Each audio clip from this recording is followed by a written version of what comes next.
muy buenos días, queridos amigos, queridas amigas. Bienvenidos a Radio Social La Barandilla y al programa, un programa muy especial donde hablamos de psiquiatría y sobre todo vamos a hablar de psicología positiva y de hoy una cosa especial. Soy José Manuel Dolader, aquí tengo al doctor Manzano, que para eso es su programa, y vamos a ver una pantalla y mientras tanto voy a comentar una cosita.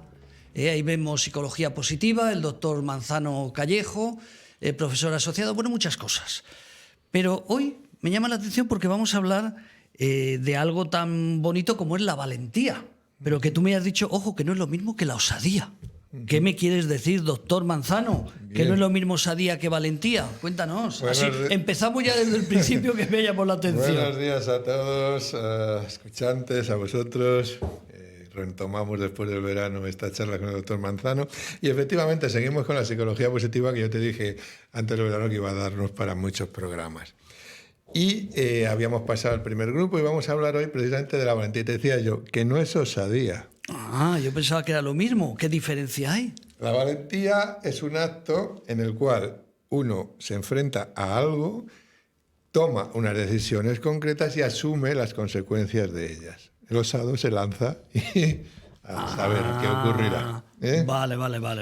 Esa es una de las diferencias que luego ya comentaremos con más detalle. Venga, pues vamos. Bueno, por cierto, hay que decir una cosa, que lo sepan los oyentes. ¿Sabes que el 6 de octubre, hoy estamos a 17, el 6 de octubre del 2016 creamos esta radio social en la delegación del gobierno? ¿Cómo pasa el tiempo? 7 años, que se dice pronto. Es que me acordó, digo, lo voy a decir en el programa. Esta ¿no? radio social está ya en una etapa de madurez. Sí, ya estamos en la madurez. Si fuéramos, yo qué sé, pues perros, por ejemplo, 7 por 7, 49, 50 años. Madurez. Que hace años que nos hemos pasado. Estamos en la madurez. Bueno, pues como te decía, estábamos hablando todo este tiempo de psicología positiva, que yo, por recordar lo que no me importa recordar, decía que frente a la psicología convencional, que trata los estados de morbosos o los estados enfermizos, la ansiedad, la depresión, pues la psicología positiva se encargaba de ver los aspectos positivos de nuestra vida para tener un bienestar psicológico y ser felices. Que decía yo que no era poco. O sea, un programa enrollado, eso lo tendríamos que decir, ¿no? La y psicología para eso enrollada. Tenía sus fortalezas, sus virtudes. Dije ya que esto sobre todo procedía de un autor muy importante que era Martin Seligman junto con Christopher Peterson, y habíamos visto lo que veis ahí ahora en esta siguiente diapositiva de las 24 fortalezas. Me vas pasando ahí. El grupo 1 ya le hemos tocado, la curiosidad, el amor por el conocimiento, eso lo hemos tocado. Y empezamos con el grupo 2, que es el del coraje como fortaleza y una de sus virtudes, la valentía, que vamos a ver hoy. Bueno, yo creo que esta diapositiva demuestra la diferencia entre ser valiente y ser osado. Bueno, hay... Osado también eres, porque mira que... Sí, pero date cuenta en esta diapositiva del alpinista que él no actúa alocadamente, él actúa bajo un control, él actúa asumiendo unos riesgos, unas consecuencias después de unas tomas de decisiones, no a lo loco, como hemos hablado a veces.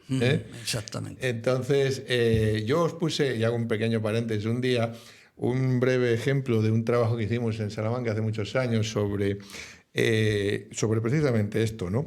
Y habíamos estudiado un grupo de toreros y un grupo jóvenes de la escuela de toreros, claro, los grandes maestros no dejaban entrevistar, y de policías TEDAS, de desactivadores. Porque pensábamos que podían ser similares, ¿no? Les gusta el riesgo, les gusta el torero, fíjate, el TEDAS se la juega. Y fíjate que no. El TEDAS, como era valiente, no era osado. El TEDAS tenía un control, sabía lo que estaba haciendo bajo unas características determinadas y asumía unas consecuencias. Y todo estaba bajo control. El torero se tapa antes de salir el toro con el capote y luego es osado. Es osado porque no sabe lo que va a ocurrir. Aunque tenga valor. Sí, el TEDAS estudia incluso si es una bomba o un coche, lo que sea, lo analiza, lo estudia, mientras que al toro no te da tiempo. Claro. No es un buscador de sensaciones que vemos en psicología, como el torero. Necesita esa adrenalina para funcionar. No. El TEDAS es cerebral. El TEDAS ha pedido ser TEDAS dentro del grupo, se han metido ahí y lo hace todo bajo unos parámetros controlados. Bueno, pues la valentía es algo controlado, no la osadía no. Hablando del tema este. Pues vamos a centrarnos un poco, lo que me gusta al principio, en conceptos. Fíjate que hablamos de la fortaleza del coraje y la primera, la virtud de la valentía. Pero es que coraje es una palabra cuya raíz viene de corazón, cor, cordial, cor. Entonces, significa echar el corazón para adelante, ¿eh? Tener valor. Eso es la raíz de la palabra coraje. ¿Eh? Y el coraje, como hemos dicho, una de las fortalezas de Martin Seligman, implica varias cosas: valentía, perseverancia. Hay que tener pasión por las cosas. Para ser osado no hace falta ser honesto. Para ser valiente, sí. Tiene que llevar un cupo de honestidad. Unos tienen más valor que otros, es verdad. Veremos luego, porque me gusta siempre, como te digo al principio de estas charlas, dar algo práctico al final. Te decía, ¿se puede ser valiente? Sí.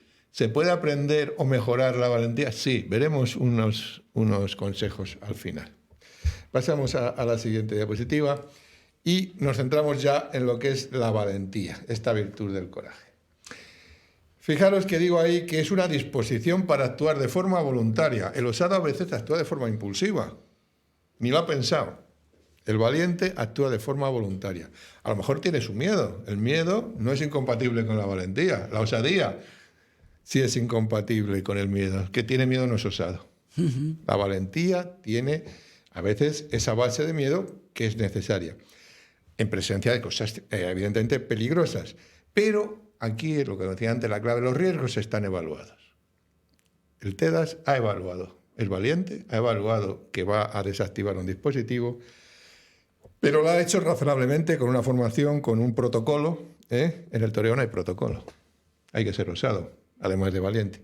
Y además, el valiente acepta porque ha valorado los riesgos, acepta las consecuencias de ello. Por lo tanto, hace un esfuerzo, persevera en ello.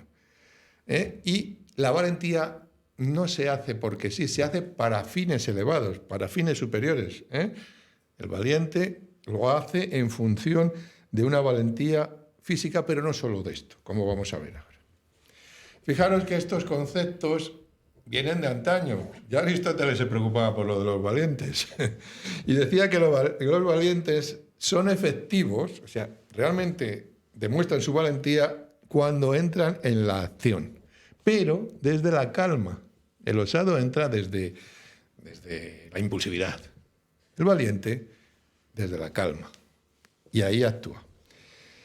Y dice, fijaros, este filósofo Aristóteles, que es debilidad huir de las tribulaciones, de los problemas de la vida. Es debilidad. Y el suicida, aquí que tanto se trabaja con este tema, no soporta la muerte porque sea bella, sino porque le hace o le facilita huir de aquello que es para él negativo, malo, perjudicial. Por eso, Aristóteles dice que no, el suicida no es un acto de valentía. No, sino una forma de huida, de fuga, no un acto de valentía. Sin embargo, cuando llega la tradición romana, consideran que sí, que el suicidio es una forma elevada de valentía. Y esta es la diferencia que hay entre la ética romana, la ética del valor llevado al extremo, incluso en el suicidio, por honor, y del mundo griego de Aristóteles, en el que consideran que no es una valentía, más bien una cobardía. ¿Cuánto aprendemos? Me lo estoy apuntando, ¿eh? Pues otro de los grandes pensadores del cristianismo, o uno de los más grandes, Santo Tomás de Aquino, decía que los actos de valentía, fijaros qué curioso es esto, son básicamente dos: o el ataque o la resistencia. Las dos expresiones básicas de la valentía es atacar o defenderse. Y él, que matizaba mucho, dice que hay tres razones para ver esto. Dice, en primer lugar, no tiene ocasión de resistir sino cuando uno es invadido, porque si no, nadie está en resistencia, ¿no?, por algo que es más fuerte que él y que le ataca. Pero el que ataca lo hace porque es más fuerte, y batirse con uno más fuerte es más difícil que batirse con uno más débil. Dice, en segundo lugar, porque el que resiste afrenta la presencia misma del peligro. El que ataca ve el peligro después, pero no en el momento de atacar. El que se defiende, el que resiste, está en ese sentido con la presencia del peligro delante. Y en tercer lugar, porque resistir requiere un tiempo prolongado, mientras que atacar puede ser un momento brusco, lo que decíamos de la osadía, ataco osadamente, pero bruscamente. El que resiste se prepara para hacerlo en un tiempo prolongado. Así que al atacar entran en juego las pasiones, que es lo que lleva a la osadía, pero no a la valentía. Me queda una duda. Entonces, ¿los militares qué son? ¿Valientes? Y también pueden ser osados, claro, dependiendo. Claro, cualquier ser humano puede ser valiente y osado, pero no a la vez.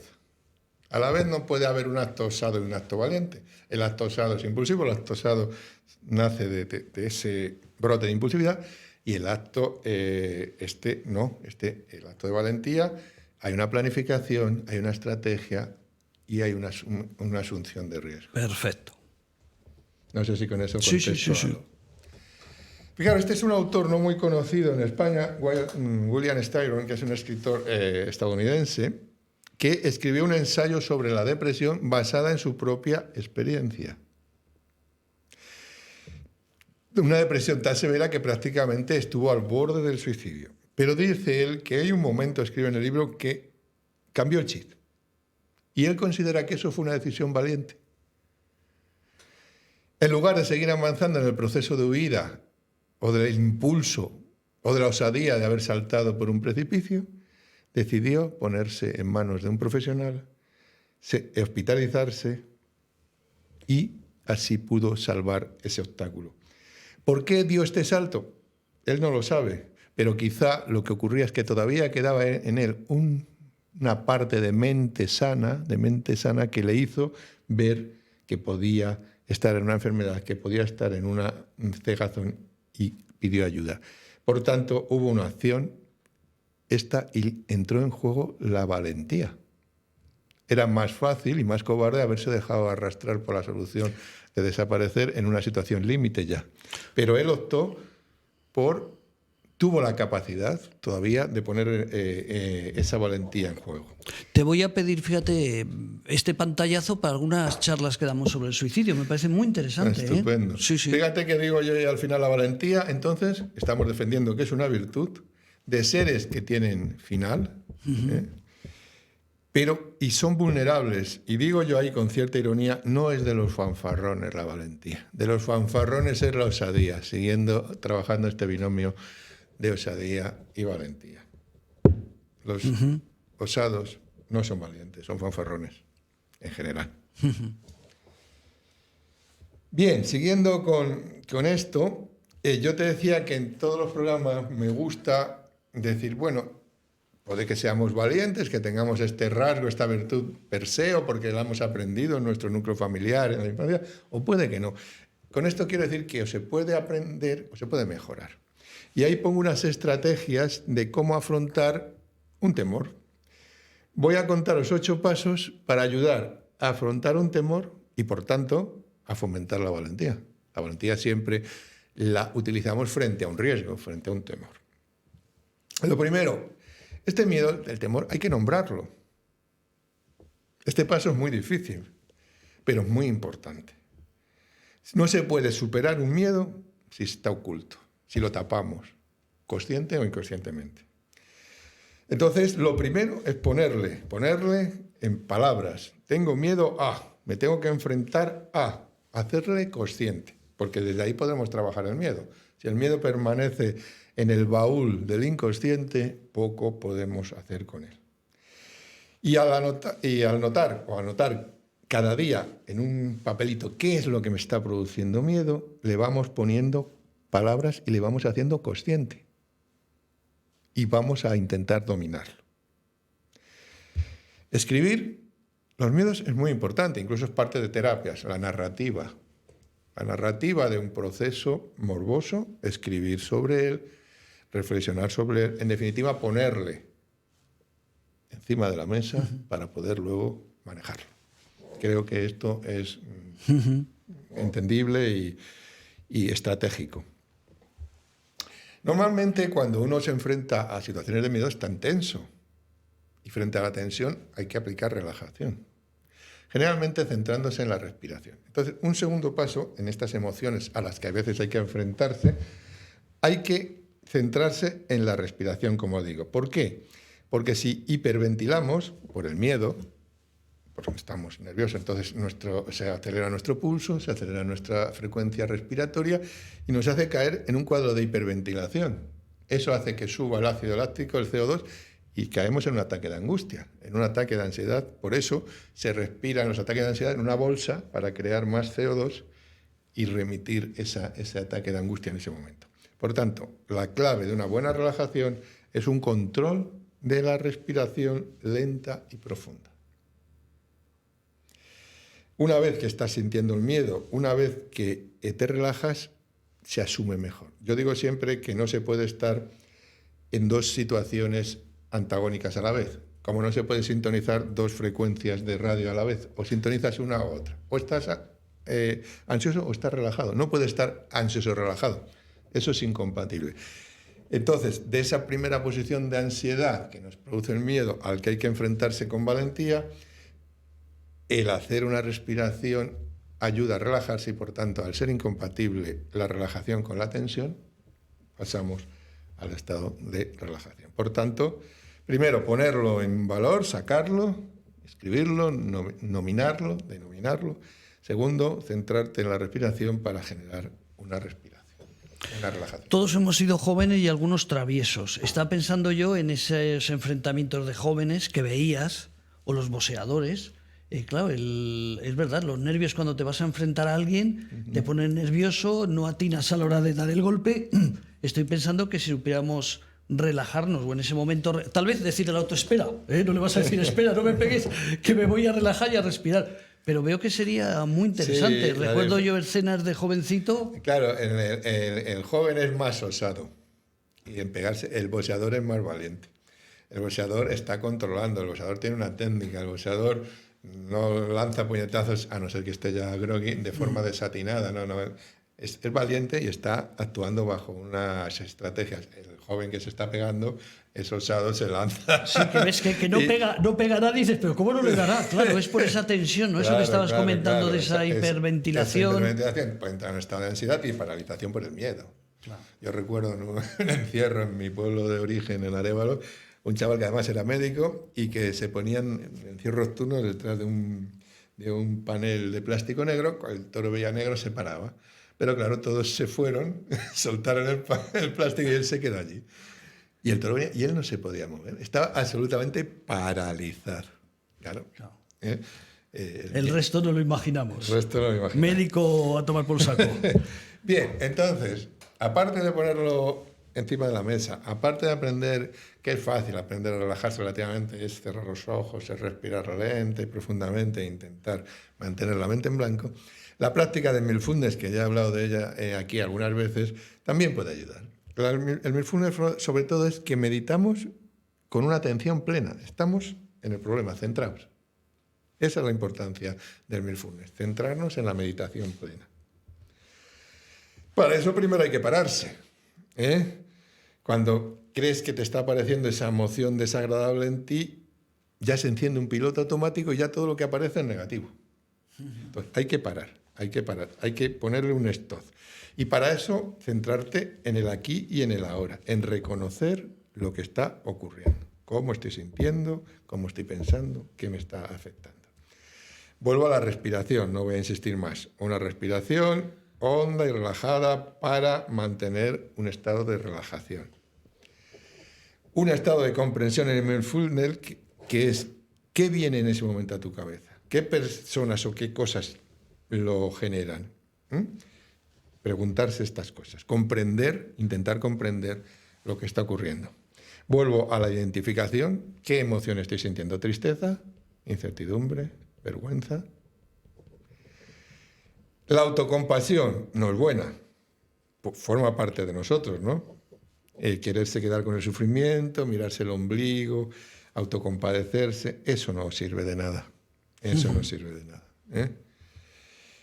Fíjate, estaba pensando, perdona, no tiene nada que ver con este programa, pero sabes que esporádicamente viene Rodrigo Rato, viene a hacer programas aquí, y le da mucha importancia a la respiración. Yo digo, este hombre hablará de economía, alguien que ha sido, pues como yo qué sé, ser director del Fondo Monetario Internacional, eso era más que ser ministro, ¿no? De hecho fue vicepresidente, pasó por la cárcel. Y yo recuerdo que en los programas digo, ¿de qué hablará este hombre? Y habla mucho de la respiración, porque él le sirvió esa época de ser un dios a ser un preso, pues, y estar en la cárcel, le sirvió mucho el aprender a respirar. Afrontar con valentía esas situaciones de la vida son complejas y estas cosas pueden ayudar.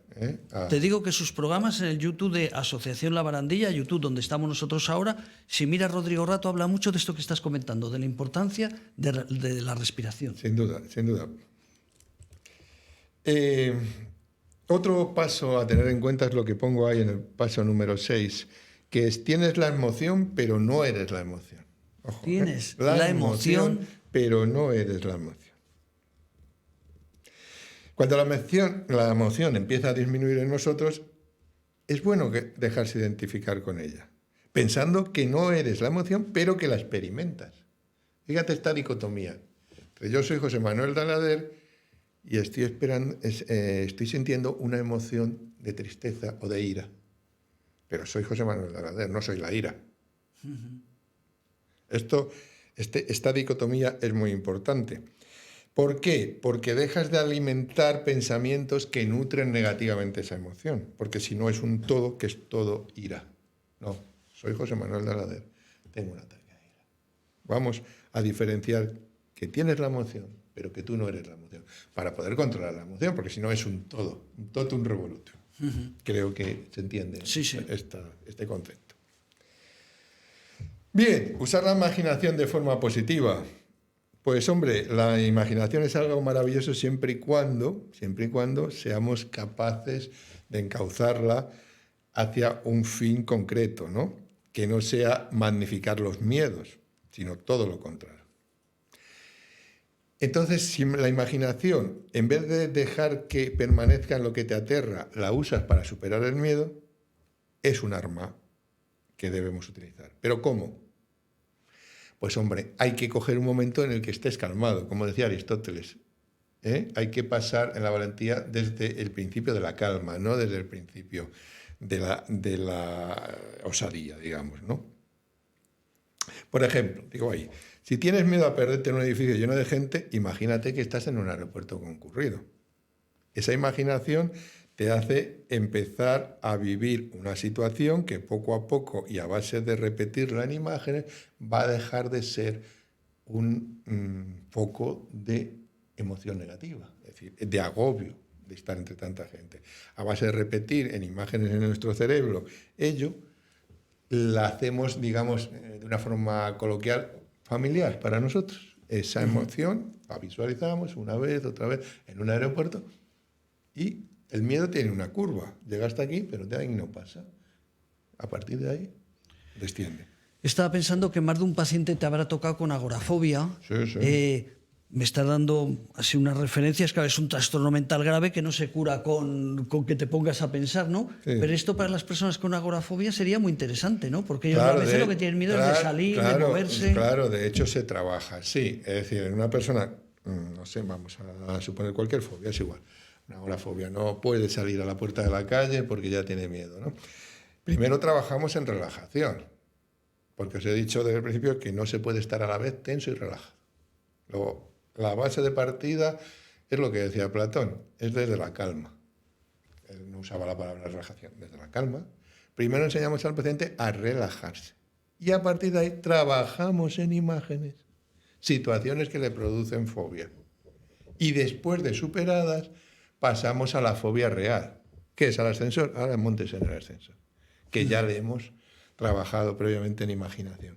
Por eso, usar la imaginación, como digo ahí en el punto 7, de forma positiva, es un arma que todos podemos trabajar. O trabajar con un terapeuta, si nosotros solos, pero que es un arma muy, muy, muy, muy eficaz. El tema de la visualización, la imaginación en estado de relax, es así. Por ejemplo, en el 8 vive fuera de tu zona de confort. Sí.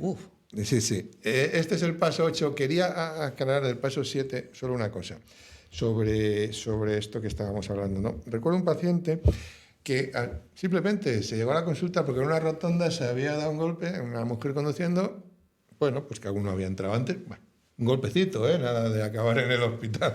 Y cogió un miedo terrible, una fobia a conducir, y bueno, ya la rotonda ni te cuento. Entonces, ¿cómo trabajamos aquello? Pues como te estoy diciendo, primero desde la calma. Enseñamos a relajarse.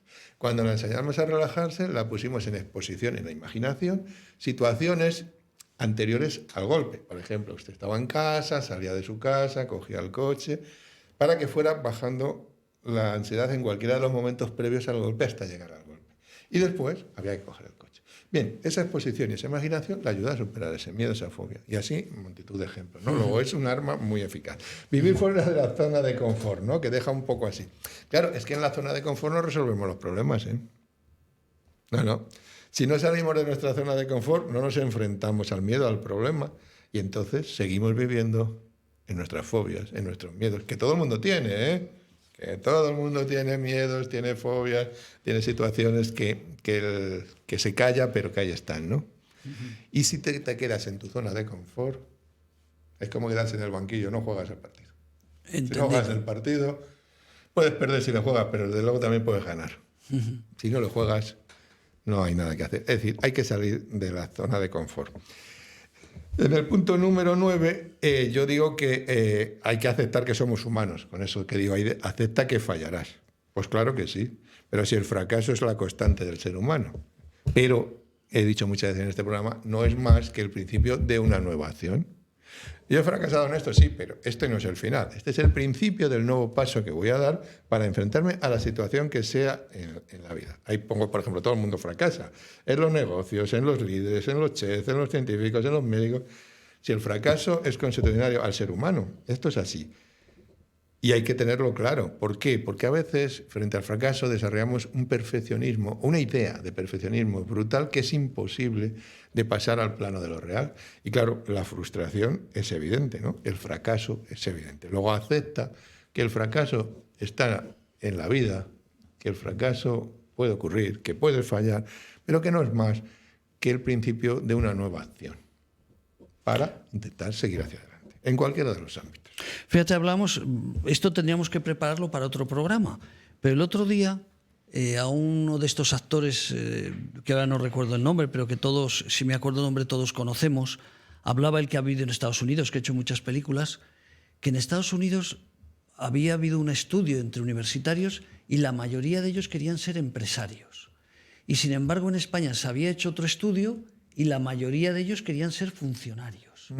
Para otro programa. Pero me gustaría analizar el por qué esas filosofías, ¿no? Es fruto de la historia, ¿no? Aquí se ha intentado siempre amarrar. Por ejemplo, somos el país que más casas tenemos en propiedad. En otros países, ¿no? Es el alquiler, un alquiler asequible, ¿no?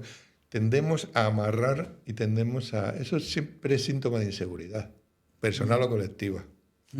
El que no la tiene, como en Estados Unidos, cambia de sitio, cambia de estado, cambia de trabajo. También lo permite el sistema, ¿no? Pero no entra en esa situación de querer amarrar ser funcionario o de querer ser emprendedor, que puedes llegar a más, pero puedes no llegar. Eso es una cuestión también de cultura de cada pueblo, pero quizá en otro programa... Pero me llamó la atención cuando estabas hablando de analizar los fracasos, podemos fracasar y tal. Recuerdo esa imagen que me ha venido y me lo puse 2 o 3 veces y digo, algo habrá, ¿no? Sí. Para que sea tan variante la filosofía. Nuestros padres nos dicen, tú, hijo, búscate un trabajo seguro. Sí. Pues más que el de funcionario no hay. Sí. Luego no digas si estás bien, mal... Seguro, ¿no? Sí. Cobrarás poco mucho, pero cobras al final. La seguridad tiene también su impuesto. Perfecto. Bueno, vamos a hablar de los últimos consejos sobre cómo superar los miedos y, por tanto, desarrollar la valentía, ¿no? Fíjate que pongo ahí, siéntate con tu miedo. Imagínate que yo fuera tu miedo. Estás aquí sentado conmigo. ¿Por qué? Porque hay momentos que son para la acción, pero hay momentos para la reflexión. Vengo diciendo desde el principio que la valentía no es un acto impulsivo, no es una osadía, desde la reflexión. Porque actuar demasiado rápido, a lo mejor sí superas la situación que te causa temor, pero quizá tomes decisiones que posteriormente pueden ser dañinas para ti o para otros, ¿no? Entonces, siéntate con tu miedo, habla con tu miedo, no hagas nada hasta que hayas reflexionado y tomes una decisión desde la calma. Cualquier tipo de miedo, bien sea porque vas a emprender un proyecto, bien porque vas a ir de viaje, bien porque conoces una amiga. Cada vez que empieces un proyecto en tu vida, José Manuel, recuerda, voy a ser valiente, pero no voy a ser osado. Voy a ser valiente, pero no voy a ser osado. Eso analizar, pensar y debatir. Y asumir las consecuencias de tus propios actos, como es lógico, ¿no? Y, claro, llego al punto número 11, que es que esto todo está muy bien, pero a veces que uno no puede. Y si uno no puede, pide ayuda. Os he puesto el ejemplo del escritor estadounidense que hizo el ensayo, que quieres aprovechar esa diapositiva, que me parece muy bien. Ya te la paso. Y él pidió ayuda. Fue un acto de valentía de los seres finitos, de los seres vulnerables. Si el temor es demasiado grande y sientes que te está superando, pide ayuda. Al que está al lado, al profesional, pide ayuda. También sería de otro programa, pero conferencias sobre el suicidio, conferencias sobre temas de salud mental. Una de las conclusiones que llega es cómo los hombres se suicidan 3 veces más que las mujeres. Siempre se debate de que si los hombres tomamos medidas más agresivas que las mujeres, si las mujeres son las que controlan la medicación y se intentan suicidar con la medicación, pero eso no es como un salto a vacío, que es inmediato. La medicación puede llegar a un hijo, un familiar o arrepentirte mientras que tienes ese problema, ¿no? Y siempre también terminamos diciendo que las mujeres comentan los problemas más que los hombres. ¿Eso es verdad? ¿En tu experiencia durante estos años? En general, sí. En general, hay algunos estereotipos. Por ejemplo, el hombre no debe llorar, el hombre debe mostrarse fuerte. Es, ser una arenaza. Imagínate, cuando le dices a uno porque ya que eres una arenaza. Pues estás equiparando negativamente el acto de expresar emociones que hace más una mujer, en general, que hace un hombre. O sea que sí, por un lado, tienes razón. Y eso tiene que ver con lo que estás comentando, porque se suicidan mucho más, 3 veces más los varones que las mujeres, pero las mujeres lo intentan más. Los intentos de suicidio son más en mujeres y, sin embargo, las consumaciones más en varones. ¿Por qué? Porque el intento es una llamada de atención, porque el intento después verbalizas cosas, en la toma de decisión del varón rígida y no hay capacidad de vuelta atrás. Entonces, es curioso, pero es así, ¿no? Es decir, el suicidio es un acto, es muy difícil decir valentía, osadía, desesperación, pero lo que es cierto es que el varón, por su estereotipo de varón, por sus propias hormonas, su testosterona, su impulsividad, es más letal a la hora de conseguirlo que la mujer, ¿no? Y la mujer, en general, expresa más las emociones. Y eso es bueno, expresar emociones. Ahí me voy a los datos. Bueno. De los 4.097 del año 2022, 2021, 2022, 3.000 hombres y 1.000 mujeres. 3-1. 3-1. Entonces, bueno, yo considero que el suicidio es una situación muy compleja, ¿no? Y cada caso es muy particular. Pero en todo caso, es una cuestión en el que se toma un camino que en ese momento uno cree que es bueno y que es más fácil, que le resulta más fácil. En ese sentido podría ser una cobardía, no en el sentido que entendemos por cobardía, sino que es más fácil de poder acabar de una vez con el sufrimiento que luchar contra corriente en el río, ¿no? Llegar a esa extenuación. Perfecto. Uy, qué pantalla nos ha puesto ahora más así, más impactante y más cercana. Pues esto es un poco lo que os quería contar hoy de la psicología positiva dentro de este segundo grupo de Coraje, y vamos a ir hablando, pues aquí vas viendo, esta perseverancia, honestidad, pasión por las cosas.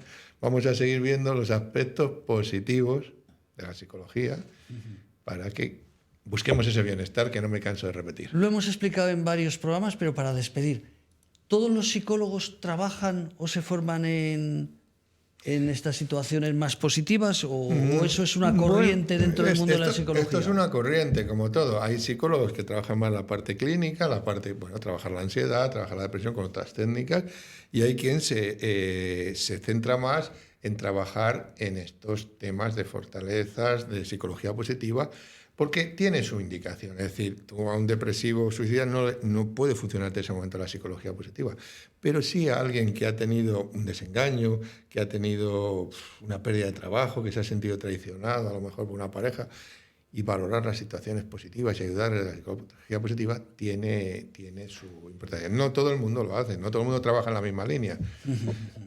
Sí, pues como los psiquiatras, ¿no? Claro, más biologicistas, más dinámicos, más psicoanalistas, bueno, pero que esta es una opción, es una herramienta y que es bueno saber de ella, saber que existe y aprovecharla.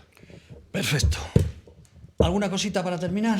Pues nada, que nos veremos seguramente la próxima semana, ya cerraremos fechas. Eso es, para seguir hablando. Además, el mes de la salud mental, ¿no? Fíjate claro, qué bien. ha sido el Día de la Salud Mental hace nada, ¿no? Y vamos a aprovechar este mes para seguir hablando de estos temas. Perfecto, pues nada, queridos amigos, con el doctor Manzano, como siempre, aprendiendo cosas positivas. Si me gustaría que me hubieras dado esta clase cuando era yo jovencito, para eso de las luchas entre malos y buenos. Pues con eso nos vamos. Como siempre, muchísimas gracias y la semana que viene volvemos otra vez con el programa aquí con el doctor Manzano. Muchísimas gracias y un placer. Un saludo para todos.